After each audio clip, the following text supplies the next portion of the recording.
Ahora, si nos regresamos un poquitín, entonces, ¿cuáles son de todos estos los que tienen capacidad reductora?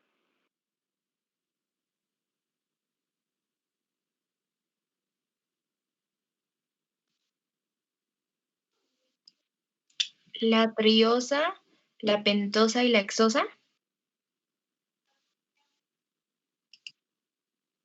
Exactamente. Estos que están marcados con palomitas son reductores. ¿Sí? Entonces, para esto, en términos prácticos, ya en algún momento lo verán con mayor detenimiento, y espero que en teoría lo vean con mayor detenimiento. Bueno, vean que los grupos aldehídos son los que van a ser capaces de reducir, y nada más la situación es poder identificar a esos grupos aldehídos de nuestros carbohidratos. ¿Sí?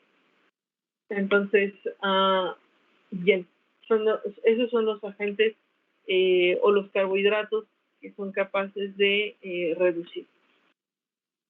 Bien. Una pregunta nada más, ¿le sirve? Ya sé que son rayones que de repente se me van ocurriendo, pero ¿le sirve que les deje las notas?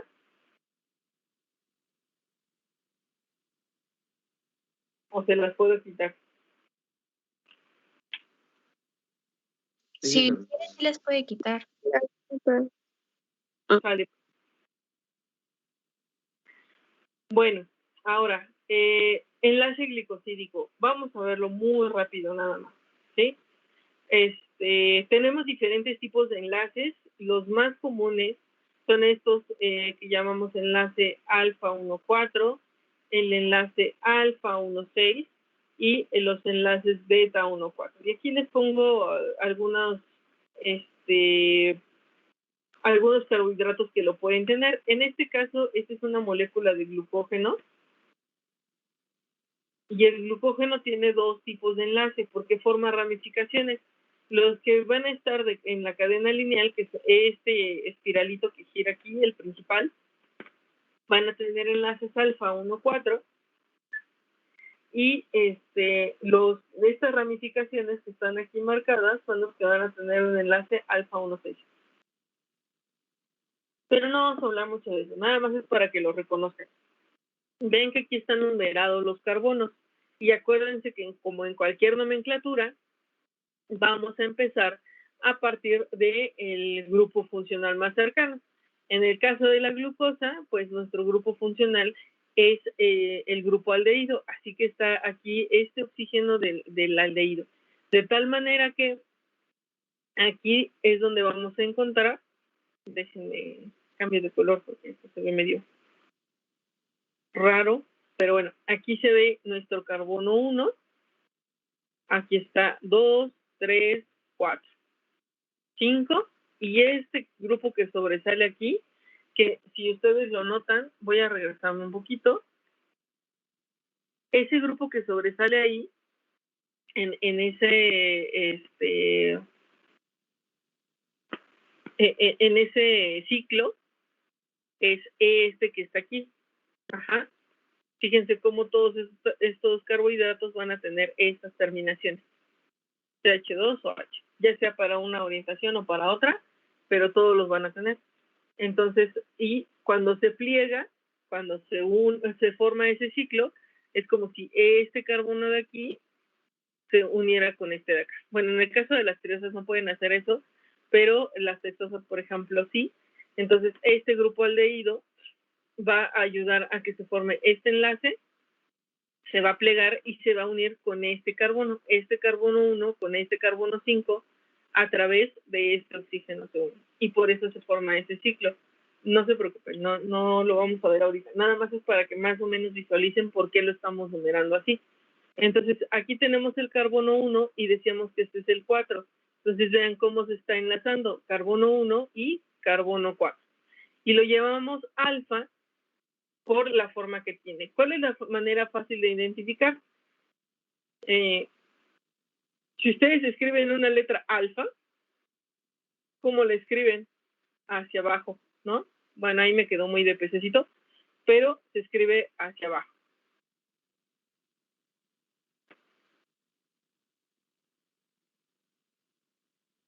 ¿sí? Tiene esa dirección. Si ustedes escriben una beta, por ejemplo, el enlace, ¿dónde está? Aquí está. Este enlace beta, una beta, ¿cómo se escribe? Ahí, muy de lado.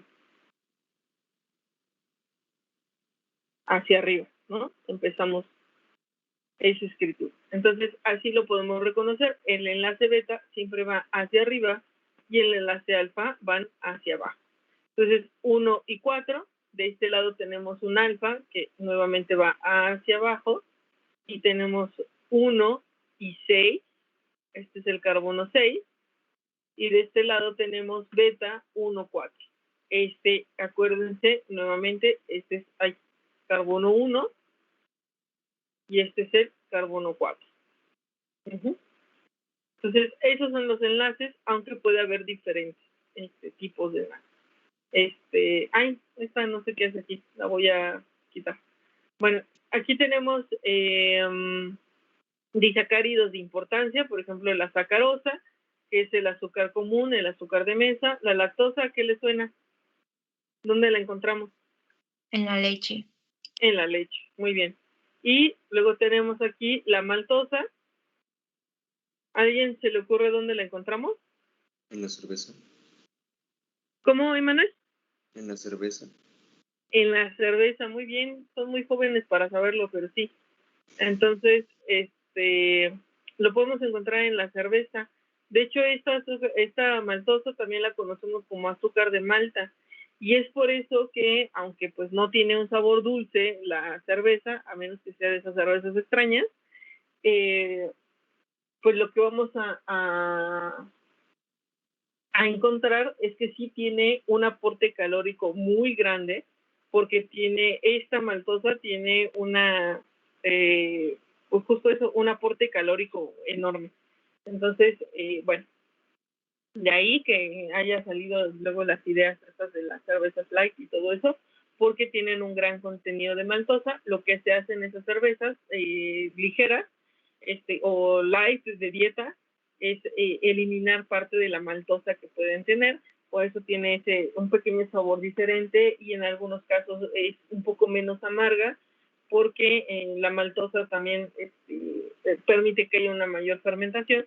Entonces, si no hay tanta fermentación, el sabor es un poquito más ligero. Entonces, bueno, estos son algunos disacáridos de importancia. Y bueno, nada más aquí que vean que exactamente, si hablamos de disacárido, pues ya nos habla de que tenemos dos unidades, 1 y 2. Aquí tenemos glucosa, esta es fructosa, aquí tenemos 2 glucosas. ¿Qué tipo de enlace es, muchachos? ¿Alfa o beta? ¿Alfa? Alfa, está hacia abajo, ¿no? ¿Y qué tipo de enlace es?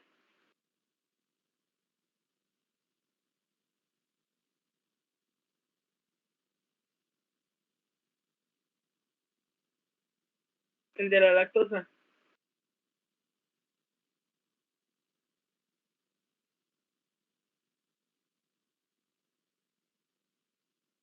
Hacia arriba. Este es un enlace beta, ¿sí? Y este es un enlace beta 1,4. Aquí también este es alfa, pero 1,4, y este que está aquí en la maltosa también es alfa 1,4, pero son 2 glucosas, ¿sí? Entonces, alfa, alfa y beta, ¿sí? Bien, y entonces tenemos polisacáridos, y de estos ya habíamos hablado la clase pasada. De hecho les pasé las mismas imágenes. Tenemos aquí el almidón, habíamos comentado que es el carbohidrato de reserva de las plantas y de las gramíneas, ¿no? Les decía que los frijolitos, por ejemplo, pueden germinar solamente con agua porque se nutren a través del almidón. El glucógeno, que es nuestro polisacárido de reserva, que lo tenemos en tejido muscular y adiposo, hasta con el adiposo, muscular y hepático. Y tenemos también polisacáridos estructurales como la celulosa, ¿sí? Que van a formar parte de la pared celular. Bien. Ahora, ¿cómo podemos reconocer a esos polisacáridos? Bueno, hay una reacción que se llama reacción de Lugol o reacción de yodo-Lugol, y lo único que va a hacer es que este Lugol se va a intercalar entre las diferentes ramificaciones, entre los, aquí como está representado, entre los diferentes polisacáridos, y entonces si hay varios, lo que va a pasar es que nos va a producir un color azul o negro, y cuando tenemos, por ejemplo, aquí una muestra de monosacáridos y disacáridos, como no tiene dónde unirse, entonces va a permanecer rojo, que es el color del ugol. Me parece que el mertiolate es el que tiene yodo. Ah, el isodine también. Si tienen por ahí un pedacito de papa isodine a la mano, hagan la prueba. Pónganle ahí una gotita de isodine o de mertiolate creo que sí el mertiolate tiene yodo, no me acuerdo, pero el isodine sí. Entonces le ponen una gotita y van a ver que esa papa se pone negra. Entonces es justo porque las papas tienen un gran contenido de almidón. Bueno, esta reacción es un poco más sencilla que Feli. Y finalmente, ¿qué propiedades van a tener los carbohidratos? Bueno, pues cuando son monosacáridos o disacáridos, pues van a ser solubles en agua, ¿sí? Esta es los mono y los disacáridos.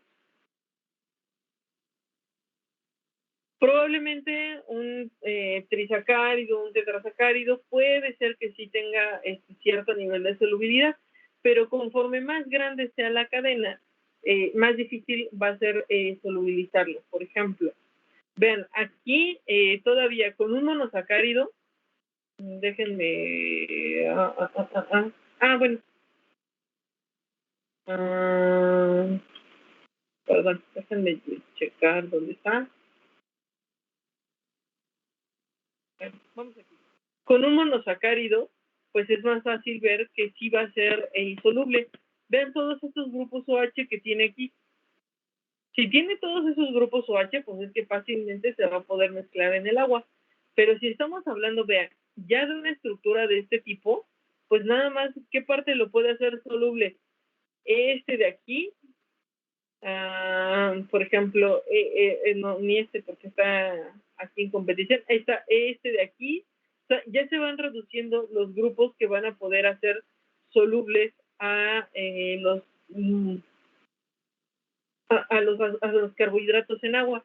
En este caso todavía los disacáridos, por ejemplo, tienen varios grupos OH que les van a permitir interaccionar con el agua y entonces se van a poder entrar en solución, ¿no?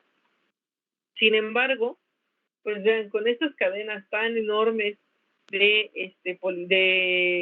monosacáridos, pues ya no va a poder ser soluble. Entonces, ¿qué pasa? A ver, los monodisacáridos son solubles en agua, pero los polisacáridos no son solubles. Y en cuanto al sabor dulce, pasa lo mismo. ¿Qué es lo que le va a dar sabor dulce a los mono y disacáridos? El sabor dulce se lo dan los grupos aldehído y los grupos cetona. Entonces, aquí como ya están mezclados, como ya están comprometidos en un enlace, pues entonces ya no tienen sabor dulce. Por ejemplo, si ustedes prueban, ¿han probado la leche deslactosada?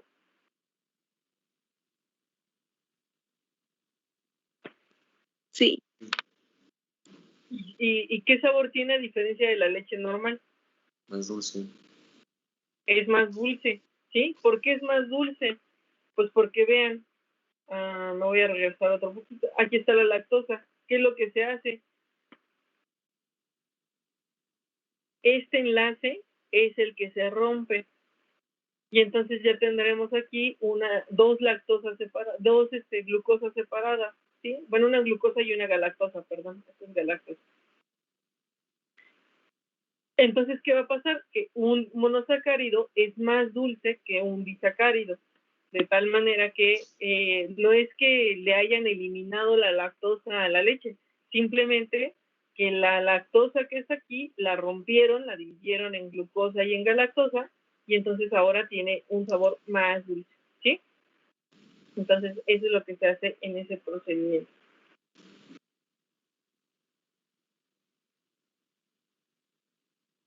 Entonces, el sabor dulce es propiedad de mono y disacáridos.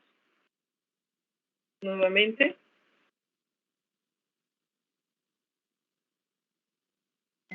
Pero, por ejemplo, si ustedes prueban una papa Yo soy cruda, bueno, o sea, Es que la una se cruza el horario de comida, mire.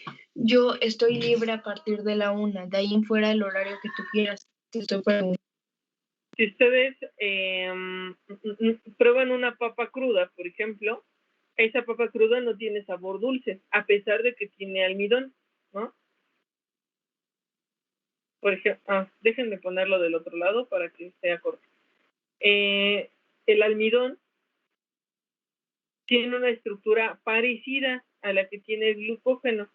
No es exactamente igual, pero se parece, ¿sí? Este de aquí es glucógeno.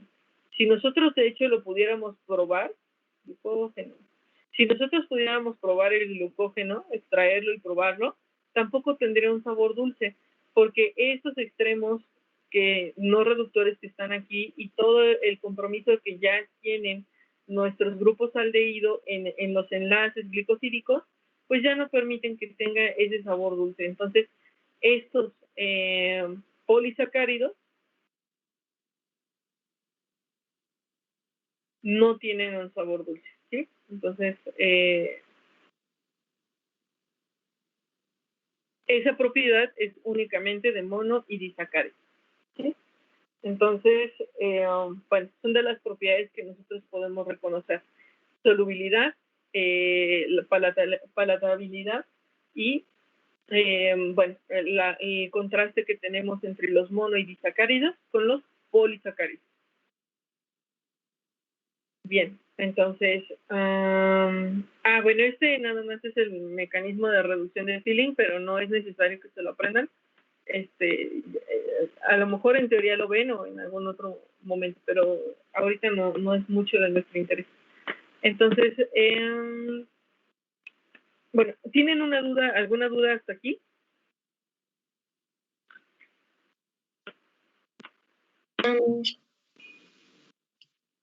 No, creo que no. Ok, bueno. Bien. Nos va a faltar ver esta parte de propiedades fisicoquímicas de las proteínas, pero ya hemos hablado también mucho de las proteínas, así que vamos a avanzar en estos minutos que nos quedan, a ver a dónde llegamos, y pues vamos a tratar de seguir. Bien, entonces, ¿qué es una proteína? Ya habíamos dicho que una proteína está compuesta por...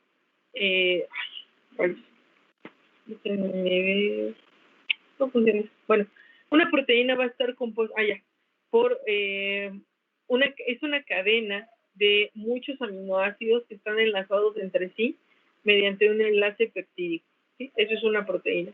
¿Y qué es un aminoácido? Bueno, pues es una molécula que está compuesta por un grupo, bueno, que es un grupo amino, un grupo carboxilo y un radical, y todos están unidos a un carbono alfa, ¿sí? Y decíamos que normalmente este carbono alfa, a excepción de metionina, este carbono alfa es un carbono con 4 sustituyentes diferentes, ¿sí? Que lo llamamos un carbono quiral. Entonces, este es un aminoácido. ¿Cuántos tipos de aminoácidos teníamos? Decíamos que teníamos 20.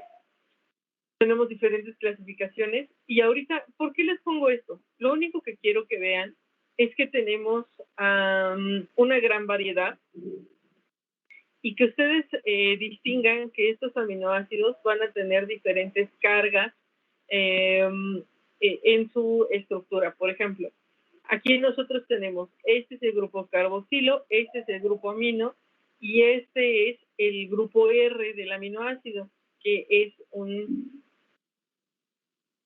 ¿Sí? Es este grupo. Entonces, si nos vamos, por ejemplo, a los grupos cargados, entonces lo que vamos a encontrar es, por ejemplo, aquí tenemos este grupo carboxilo, este grupo amino, que este es el aminoácido de la estructura básica, pero además como grupo R tenemos otro grupo carboxilo, que es el que está cargado, es una carga negativa, que es propenso a protonarse o desprotonarse dependiendo del medio en el que se encuentra. O sea, puede ganar un hidrógeno o perderlo. Si se encuentra en un medio ácido, que es donde van a abundar los protones, pues aquí se van a unir, pero si está en un medio básico, donde tiene una ausencia de esos protones, pues entonces va a quedar cargado negativamente. Vean que el ácido glutámico también tiene un carboxilo en su grupo. De este lado, creo que no se alcanza a ver muy bien, pero de todas maneras les voy a mandar la tabla. Aquí tenemos un grupo amino, es arginina.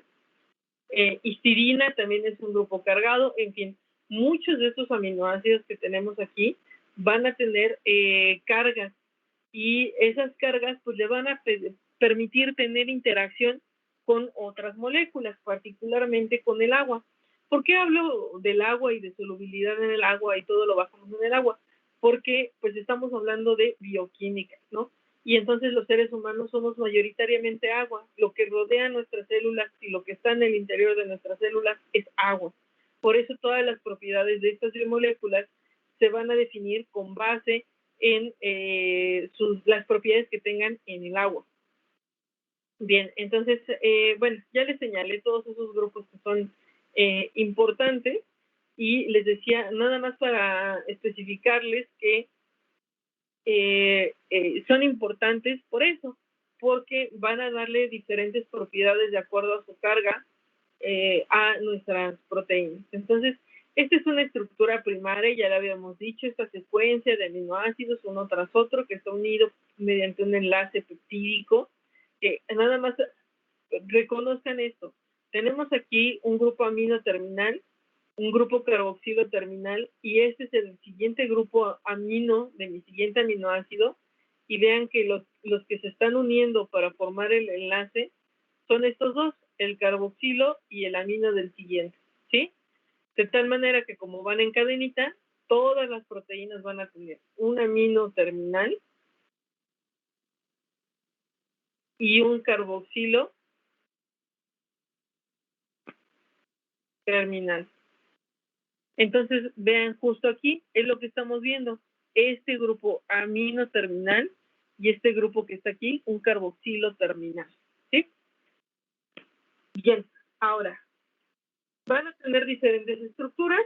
Aquí estamos hablando de una estructura secundaria, también ya lo habíamos visto, y lo único que quiero que vean aquí es que tenemos este tipo de interacciones que conocemos como puentes de hidrógeno. Vean, tenemos un oxígeno de esta estructura que está aquí del lado derecho, y de este lado tenemos aquí un hidrógeno que se empata, y entonces como se atraen porque tienen una carga parcial, pues entonces se forman estos enlaces débiles como ocurre en el agua. Si yo pongo una molécula aquí de agua, por ejemplo, ya les platicaba yo, creo que sí fue con ustedes, ya les platicaba yo que estas moléculas de agua no es que se encuentran aisladas una de otra, y ya, de hecho, si encontráramos así el agua en moléculas aisladas, químicamente eso tendría que ser un gas. Sin embargo, ¿qué es lo que sucede? Es que se forman pequeñas interacciones aquí, que no son enlaces, pero que ya llamamos puentes de hidrógeno. Y esos puentes de hidrógeno son nada más una interacción ahí pequeñita, que una pequeña atracción que va a permanecer, o que va a hacer que las moléculas se mantengan ligeramente unidas. Cuando se congela el agua, entonces se hacen interacciones mucho más fuertes porque se pierde movilidad, y toda esta región se llena de aire. Es por eso que cuando ustedes meten a congelar una botella, y particularmente si es una botella de vidrio, puede ser que se expanda tanto que se reviente, porque todas estas zonas de aquí empiezan a hacerse más rígidas, a llenarse de aire, y entonces ocupan más volumen. Entonces, bueno, pues esos puentes de hidrógeno se van a formar no solamente entre el agua, sino que también entre las moléculas que tengan, que fue una de las preguntas del examen que hicimos hoy, entre las moléculas que posean estos grupos, un grupo oxígeno, un grupo hidrógeno, y no forman un enlace, no forman una molécula, pero le van a dar cierta estabilidad. ¿sí? Solamente es una atracción que van a tener ahí. Bien, es como por ejemplo si ustedes tienen un imán y lo unen con una llave o con una moneda, ¿qué es lo que va a pasar? Pues van a tener una atracción electrostática ahí, pero no significa que la moneda se haya fusionado con el imán, simplemente se lo atrae, ¿no? Algo así está sucediendo con este tipo de interacciones. Bueno, y eso nos va a llevar a producir diferentes estructuras. ¿Por qué les comento esto? Porque ¿qué pasa? Si yo lo pongo en un medio básico en el que yo pueda perder este protón que está aquí, ¿qué es lo que va a suceder? Pues que ya no va a existir esta interacción. Nuevamente, lo voy a tratar de esquematizar aquí. Y entonces, si yo pierdo este hidrógeno de aquí, pues este ya solamente se va a poder unir de este lado. Pero aquí ya no va a haber nada que lo mantenga unido. No hay manera de que se interaccione. Bueno, pues aquí ocurre lo mismo. Ya no se podría formar esto. Y si esto ocurre en toda la proteína, pues ¿qué es lo que va a pasar? Que se va a separar. Ya no va a poder permanecer unida a estas otras cadenas. ¿Sí? Y se separa. Bien. ¿Tienen alguna duda hasta aquí?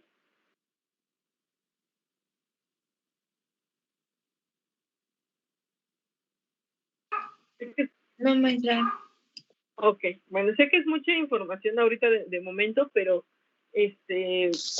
vamos a irla integrando. Nada más, quiero que se queden con esas ideas muy claras, ¿sí?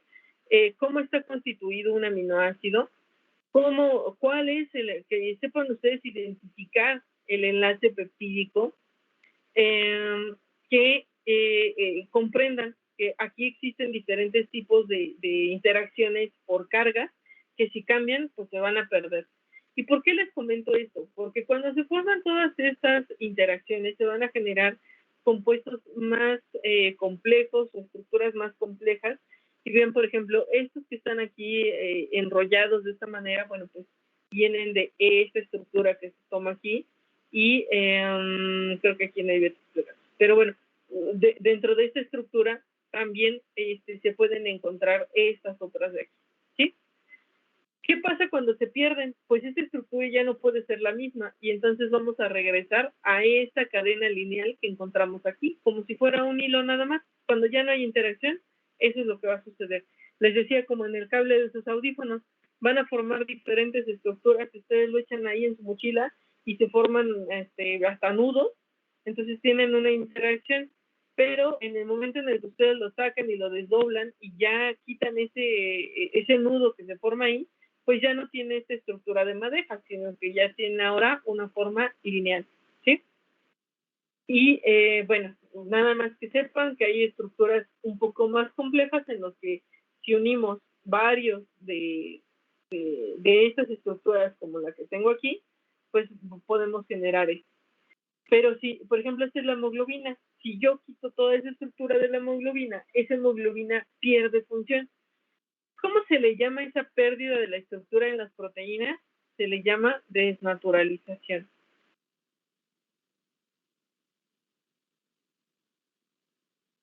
¿Sí? A eso se le llama desnaturalización. Y cuando ocurre esto, la proteína pierde su función. Nos vamos a quedar hasta aquí, porque ya terminó la clase, y la siguiente semana vamos a continuar con esto.